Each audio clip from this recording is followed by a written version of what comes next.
أعوذ بالله من الشيطان الرجيم. بسم الله الرحمن الرحيم. السلام عليكم ورحمة الله وبركاته. إن الحمد لله تعالى نحمده ونستعينه ونستغفره ونعوذ بالله من شرور أنفسنا ومن سيئات أعمالنا. من يهده الله فلا مضل له ومن يضلل فلن تجد له وليا مرشدا. وأصلي وأسلم على سيدنا محمد صلى الله عليه وسلم إمام المصلحين وسيد المجاهدين وعلى آله وصحبه أجمعين. أما بعد. Fadil Tuan Imam di Jawatan Kuasa Surau, tuan-tuan dan puan-puan muslimin dan muslimat, orang-orang alim yang dirahmati oleh Allah Subhanahu wa taala sekalian. Pertamanya marilah sama-sama kita merafakkan rasa syukur kepada Allah Subhanahu wa taala di atas segala nikmat yang Allah berikan kepada kita. Alhamdulillah, kita juga bersyukur kepada Allah taala yang masih panjangkan umur dan usia kita sehingga saat dan ketika ini dalam keadaan sihat. Malam ni kita masuk tanggal 3 hari bulan Rabiul Akhir ataupun Rabiul Tsani 1445 Hijrah. Kita berdoa kepada Allah Subhanahu wa taala agar segala amal soleh yang kita lakukan sebelum ini semuanya diterima oleh Allah Subhanahu wa taala. Allahumma amin. Kita juga terus berdoa kepada Allah Subhanahu wa taala agar kita diberikan kekuatan untuk terus melakukan sebarang bentuk amal-amal soleh sebagai bekal yang paling berharga buat kita apabila bertemu dengan Allah Subhanahu wa taala nanti. Allahumma amin.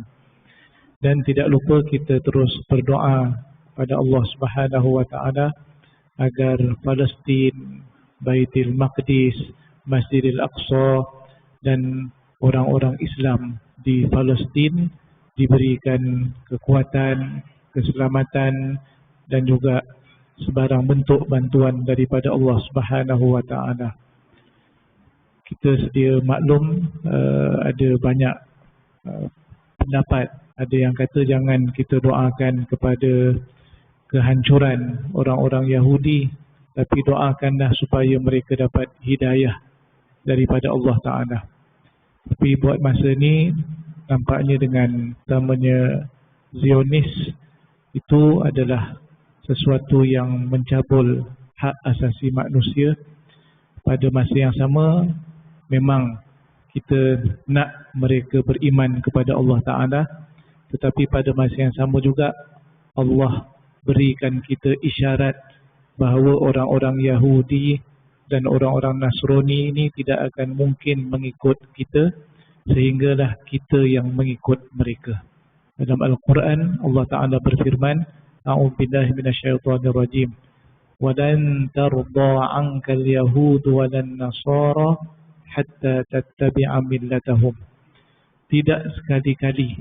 Walan, lan di situ memberikan maksud selama-lamanya.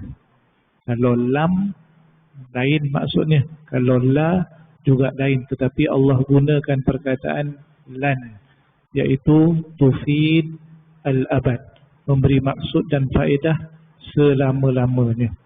Selama-lamanya orang Yahudi dan Nasrani tidak akan redha kepada kamu, sehinggalah kamu semua mengikut jejak langkah mereka. Sebahagian tafsir menyebut mengikut agama mereka. Jadi berdasarkan isyarat daripada Allah Ta'ala ini, kita doakan mereka masuk Islam, kita doakan mereka dapat hidayah, tapi atas apa yang mereka lakukan sekarang tidak boleh diterima oleh akal manusia yang waras. Maka kita doa kekuatan diberikan kepada orang-orang Islam, kekuatan semangat, kekuatan dalaman, kekuatan iman. Begitu juga dengan bantuan daripada Allah Subhanahu wa taala segera diberikan kepada mereka. Allahumma amin. Tuan-tuan dan puan-puan sekalian, kita sambung pengajian kita yang lepas daripada kitab Fiqh Sirah An-Nabawiyah. Dia memang melantun-lantun ni. Ke okey? Okey. Saya jauhkan sikit. Kita sambung pengajian kita yang lalu daripada kitab Fiqhus Sirah, iaitulah tajuk yang baru, Ghazwatu Uhudin, peperangan Uhud. Kita sebelum ni peperangan Badar, kita ada peperangan Uhud, dan ada juga peperangan Khandaq. Kita pernah dengar peperangan Hunain, peperangan Khaybar. Jadi berdasarkan turutan peristiwa, maka kita sekarang pada peristiwa peperangan Uhud. Uhud merujuk kepada satu gunung ataupun satu jabal yang berada di kota Madinah, besar dan juga panjang. Dia punya lebar dan juga panjangnya, sehingga dalam beberapa hadis ada menyebut tentang gunung Uhud ini. Antaranya adalah fadilat orang yang turut serta dalam solat jenazah. Tuan-tuan, solat jenazah kita join mana-mana jenazah yang kita kenal ke, jenazah yang kita tak kenal ke, asalkan saja kita turut serta solat berjamaah, solat jenazah, maka fadilatnya mendapat satu qirat. Satu qirat dalam riwayat hadis yang lain merujuk fadilatnya sama macam satu qirat, maksudnya adalah sama besar dengan gunung Uhud. Itu dia punya fadilat. Kalau kita teruskan lagi mengiringi jenazah sehinggalah ke kubur, jenazah disemadikan, kemudian selesai, kemudian kita balik, ini dapat fadilat satu qirat yang lain. Maknanya satu fadilat yang besar juga, sama dengan sebesar gunung Uhud. Maknanya siapa solat jenazah kemudian mengiringi jenazah sampai ke kubur sehingga disemadikan, dia akan dapat 2 qirat. Ini fadilat. Di Malaysia jarang-jarang dapat peluang untuk solat jenazah. Tapi kalau tuan-tuan pada musim haji, yang ini Ustaz Hashim boleh katakan setiap waktu solat ada solat jenazah. Baik, ada satu lagi hadis yang menyebut tentang gunung Uhud. Nabi SAW menyebut bahawa Nabi cinta dan sayang kepada Uhud sebagaimana Uhud juga sayang kepada kita. Jadi hadis ini menunjukkan bahawa nampaknya seperti mati, iaitulah batu, iaitulah gunung, tetapi bila Nabi sebut Nabi cinta dan sayang kepada Uhud sebagaimana Uhud juga sayang kepada kita dan kami, ini menunjukkan bahawa gunung termasuk gunung Uhud ini adalah makhluk daripada makhluk Allah Subhanahu wa taala yang punyai alamnya yang tersendiri dan boleh kita kata pada sudut syariah adalah hidup sebagaimana kita, tetapi tidak hidup seperti yang manusia hidup. Maknanya alamnya adalah alam yang berlainan. Termasuk juga pokok-pokok dan juga segala tumbuhan itu bertasbih kepada Allah Ta'ala. Dan dalam Al-Quran menyebut walakin la tafqahuna tasbihahum, tetapi kalian tidak memahami tasbih mereka. Jadi tuan-tuan dan puan-puan, ini menunjukkan juga pada satu aspek yang lain betapa Islam adalah agama yang juga mengambil berat tentang alam sekitar. Jadi itu perbahasan yang lain lah ya. Cuma bila sebut Uhud kita teringat beberapa hadis tadi. Baik, peperangan Uhud tempatnya adalah dekat dengan Jabal Uhud. Gunung Uhud itu dinamakan kerana nama Jabal Uhud. Sebab berlakunya peperangan ini adalah baki ataupun saki-baki daripada pembesar Quraisy yang tidak mati dalam peperangan Badar. Yang mati selesai dah. Yang tak mati, sama ada mereka tidak turut berperang ataupun mereka yang ketika peperangan Badar lari, mereka ini telah berhimpun dan mereka telah bersetuju bersama dengan mereka untuk menuntut bela terhadap kekalahan dan juga kematian kawan-kawan mereka di dalam peperangan Badar. Peperangan Badar pada tahun kedua Hijrah, itu pada bulan Ramadan. Yang peperangan Uhud ini berdasarkan riwayat yang kuat dan masyhur, ia berlaku dalam bulan Syawal. Bulan Ramadan puasa, bulan Syawal kalau kita raya lah ya, raya perang. Dan ia berlaku pada tahun ketiga Hijrah, maknanya setahun selepas peperangan Badar Al-Kubra. Dan mereka ini telah mendapatkan ataupun meminta pertolongan, maknanya dari sudut kekuatan, maknanya peralatan dan juga kelengkapan mereka gunakan, iaitulah qafilah, rombongan perdagangan dengan segala keuntungan yang diperolehi oleh Abu Sufyan. Abu Sufyan ini yang maknanya dalam peperangan Badar ingin disekat oleh orang-orang Islam, tetapi akhirnya selamat lalu jalan lain dan hantar seorang lelaki yang bernama Damdam minta bantuan daripada orang Mekah. Orang Mekah dengar cerita bahawa mereka punya barang perdagangan, mereka punya keuntungan nak diambil oleh orang Islam, maka mereka pun siapkan tentera bertolak daripada kota Mekah. Akhirnya mereka berkumpul di Badar. Itu cerita tentang peperangan Badar Al-Kubra. Lalu keuntungan daripada perniagaan yang dibawa oleh Abu Sufyan inilah yang akan membiayai, yang akan memberi sokongan kepada orang-orang Quraisy, saki-baki yang mereka ini masih lagi hidup, ingin untuk tuntut bela terhadap apa yang mereka alami, kekalahan, kematian peperangan Badar. Begitu juga dengan apa-apa harta yang mereka kumpulkan daripada kekuatan tentera mereka untuk memerangi Rasulullah sallallahu alaihi wasallam. Maka orang-orang Quraisy telah bersetuju, orang-orang Quraisy telah maknanya sepakat, dan bersama dengan mereka selain daripada orang-orang Quraisy juga yang dinamakan dalam kitab sebagai Al-Ahabish.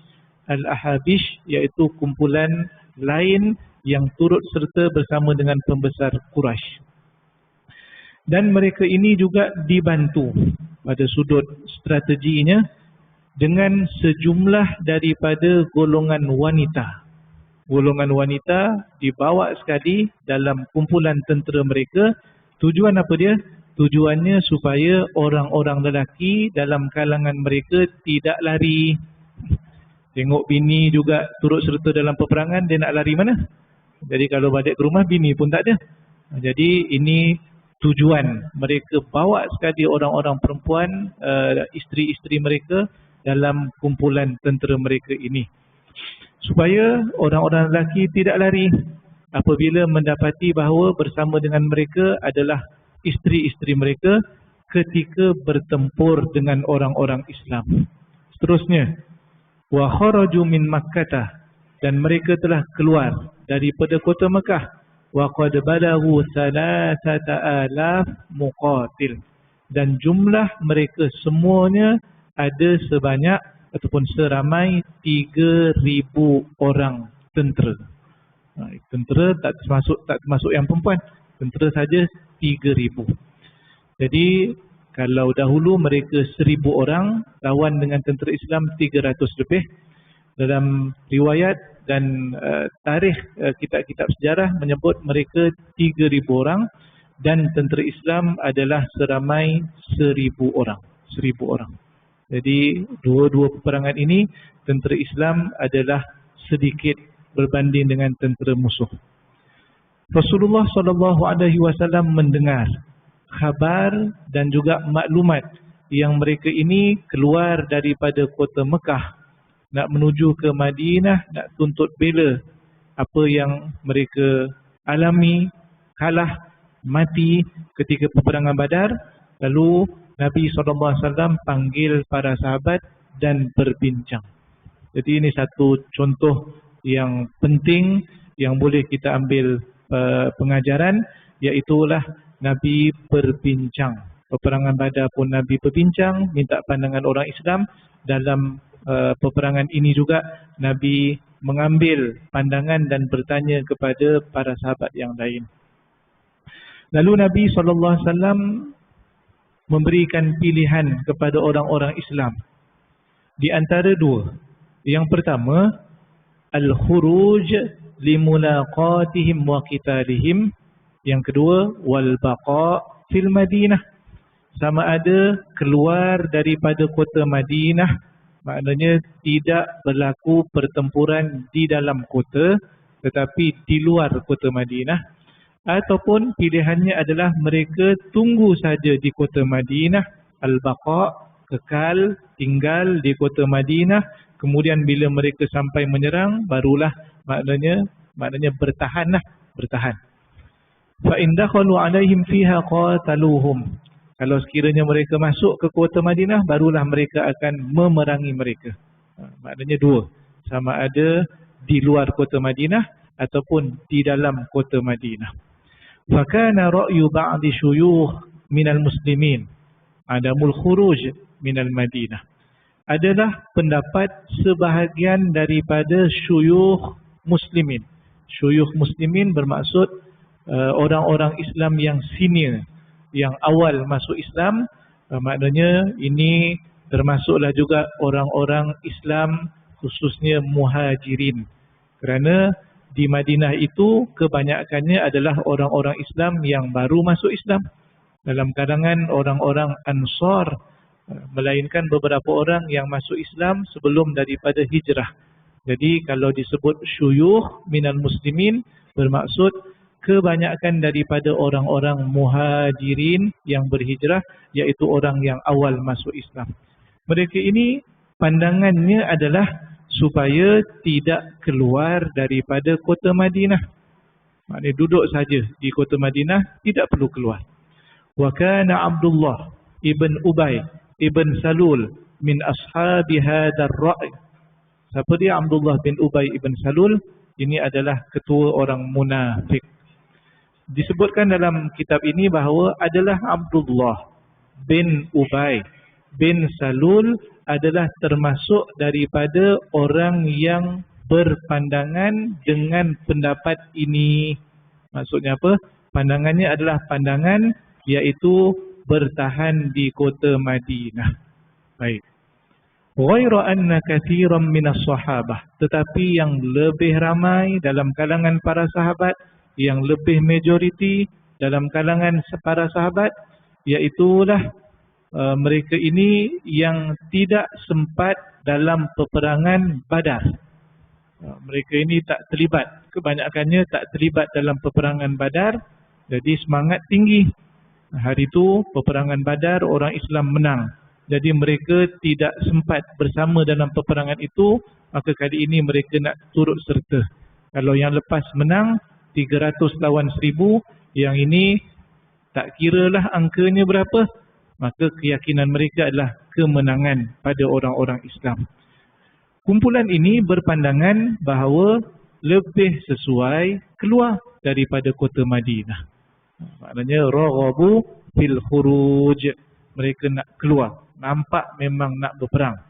Wa qalu, dan salah satu daripada riwayat yang dimasukkan dalam kitab ini, para sahabat yang pandangannya adalah berperang iaitu di luar kota Madinah, mereka berkata, ya Rasulullah, wahai Rasulullah, akhrij bina, keluarkan kami. Maknanya berilah izin kepada kami untuk keluar, ila a'daina, supaya kami dapat bertempur kepada dengan musuh-musuh kami.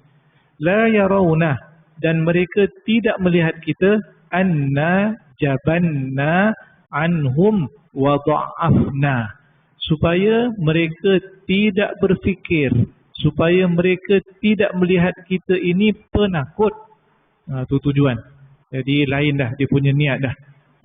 Biar izinkan kita keluar ya Rasulullah, sebab mereka tahu yang akan buat keputusan adalah Rasulullah SAW. Biarkanlah kita keluar ya Rasulullah, kita lawan dengan musuh-musuh kita, dan mereka tidaklah anggap kita ini penakut, dan mereka tidak akan melemah-lemahkan kita, tidak memandang kita ini lemah.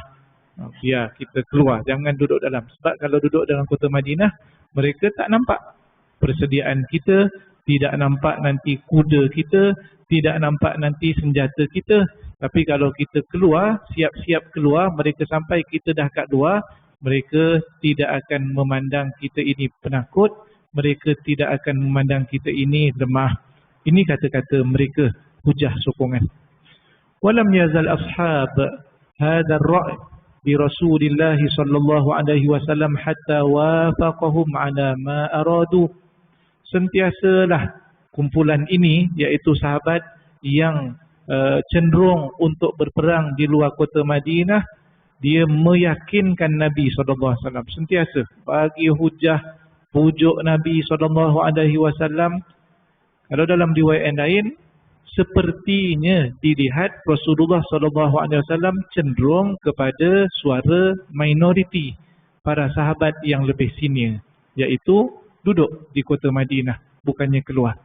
Sebab itu mereka pujuk Nabi, mereka bagi hujah yang lain, sehingga riwayat menyebut sehingga Rasulullah SAW bersetuju terhadap apa yang mereka kehendaki dan cadangkan. Seterusnya, fadakhala baitahu falabisa dar'ahu wa akhadha silahahu wa dhanna alladhina alahu ala Rasulillah sallallahu alaihi wasallam bil khuruj annahum qad istakrahuhu ala ma la yuridu fanadimu ala ma kana minhum. Lalu bila dah keputusan dibuat, Rasulullah sallallahu alaihi wasallam pun ambil keputusan ramai. Ini satu yang menarik juga apabila kita bicarakan tentang mesyuarat. Mesyuarat ni tuan-tuan dan puan sekalian, kalaulah Nabi sallallahu alaihi wasallam tunjukkan kepada kita betapa mesyuarat penting. Yang kedua, Nabi SAW tunjukkan kepada kita juga bahawa Rasulullah akan buat keputusan berdasarkan suara majoriti, suara ramai. Jadi inilah juga yang menjadi roh kepada mesyuarat yang kita lakukan sepatutnya. Dan Rasulullah maknanya committed terhadap keputusan itu, walaupun pada zahirnya Rasulullah cenderung kepada pendapat yang lain. Buktinya, Rasulullah SAW selepas itu masuk ke dalam rumahnya. Kemudian Rasulullah telah memakai baju besinya. Kemudian Rasulullah SAW telah mengambil pedangnya.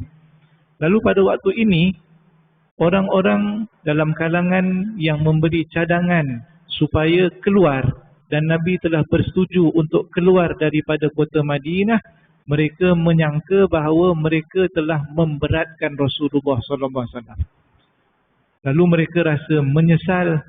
Lalu mereka pun berkata kepada Nabi SAW, nak tarik balik. Ya Rasulullah, istakrahnaka, sesungguhnya kami telah memaksamu ya Rasulullah. Maknanya dengan sebab pandangan mereka, pujukan mereka, Nabi terpaksa akur dan keputusan dibuat berdasarkan pandangan mereka. Walam yakun lana dzalik, sesungguhnya kami tidak berniat begitu ya Rasulullah. Lalu mereka pun berkata, fa in syi'ta faq'ud, kalau sekiranya ya Rasulullah engkau kehendaki, maka duduklah saja, dengan maksud tidak perlu keluar daripada kota Madinah. Duduk bertahan. Maknanya kalau bertahan di kota Madinah tak perlu pakai baju besi sekarang. Tunggu sampai musuh sampai. Jadi mereka tarik baliklah maksudnya. Tuan-tuan dan puan sekalian, Rasulullah SAW pun respon dan jawab kepada para sahabat. Ma yanbaghi li nabiyyin idza labisa li ummatihi ay dar'ihi ay yad'aha hatta yuqatila. Tidaklah layak bagi seorang nabi apabila telah memakai baju besinya, iaitu baju untuk berperang. Tidak layak bagi seorang Nabi yang telah memakai baju perangnya untuk cabut semula ataupun tanggalkan semula bajunya itu sehinggalah dia berperang. Maknanya Nabi tidak patah balik. Maknanya keputusan tetap keputusan. Jadi tuan-tuan sekalian, ini penting untuk kita ambil. Pengarang kitab ada menyebut antara dua peperangan yang berbeza. Walaupun kedua-duanya ada mesyuarat. Rasulullah SAW dalam peperangan Badar, kalau kita ingat tuan-tuan sekalian, Nabi tanya beberapa kali, Asyiru alayya ayyuhan nas, tolong bagi pendapat kalian wahai manusia dan para sahabat sekalian. Sayyidina Abu Bakar bagi pandangan, Nabi masih lagi tanya, Asyiru alayya ayyuhan nas, bagilah pandangan kalian tentang perkara ini. Kemudian Sayyidina Umar bagi pendapat. Seterusnya Nabi tanya lagi, Asyiru alayya ayyuhan nas, sampai berapa kali hari itu? Sampai 4 kali. Orang pertama adalah orang muhajirin, Sayyidina Abu Bakar. Sayyidina Umar juga orang muhajirin. Orang ketiga Miqdad juga orang muhajirin. Kemudian orang yang keempat barulah wakil daripada orang Ansar. Sebab itu Nabi tidak tanya lagi kali yang kelima, kerana Nabi sangat ingin tahu apakah pendapat daripada orang Ansar yang baru saja bersama dengan Rasulullah sallallahu alaihi wasallam. Orang Muhajirin sejak daripada kota Mekah diseksa, dapat kesakitan daripada orang-orang Quraisy, belum dapat izin berperang. Tiba-tiba dalam peperangan Badar, Nabi tanya, apa pendapat kalian untuk kita berperang ataupun tidak? Memang jawapannya nak. Lama dah tunggu tuan-tuan sekalian. Yang Nabi nak tahu adalah orang-orang Ansar, orang-orang Madinah. Baik. Perbezaan yang ketara, pengarang kitab kata, nak dibandingkan dengan peperangan Uhud. Mesyuarat, tetap mesyuarat. Tetapi Nabi tidak ulang banyak kali pertanyaan. Tidak ada riwayat yang Nabi tanya lagi, apa pendapat kalian, apa pendapat kalian. Yang adanya adalah orang-orang yang baru saja bersama dengan Nabi SAW, yang tidak terlibat pun dalam peperangan Badar, mereka inilah yang beria-ia pujuk Nabi SAW untuk berperang di luar kota Madinah. Tujuannya supaya orang-orang Quraisy tidak melihat orang-orang Islam ini penakut. Tujuannya adalah supaya orang-orang Quraisy, tentera musuh, tidak melihat orang Islam ini lemah.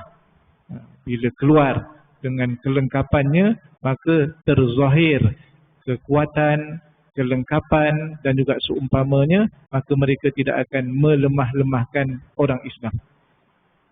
Tapi apabila mereka dapati, walaupun mereka pujuk banyak kali, bila dapati Rasulullah seakan-akan pada zahirnya tidak berapa setuju, mereka pula rasa bersalah. Lalu mereka tarik balik. Tetapi Nabi SAW tetap dengan keputusan. Yang ini paling penting. Dalam peperangan Badar pun tetap dengan keputusan.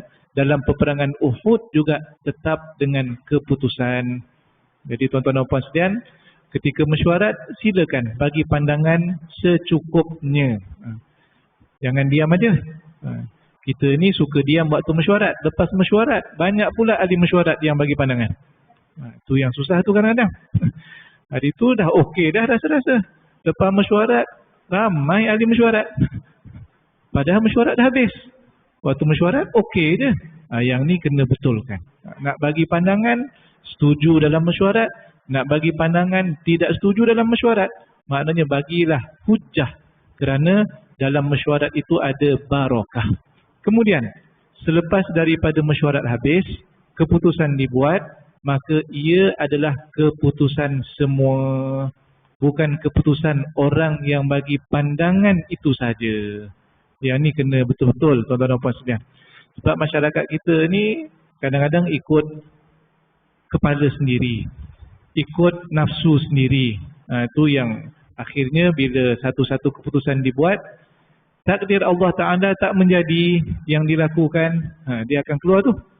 Saya dah bagi tahu dalam mesyuarat hari tu. Saya kata jangan buat. Buat juga kan hujan. Macam dia tahu pula jadual hujan tu bila tuan-tuan sekalian. Kalau tahu share lah. Kalau tahu share. Sharing is caring. Tuan-tuan sekalian. Tapi semua orang tak tahu bila hujan, bila akan berlaku ribut dan juga seumpamanya.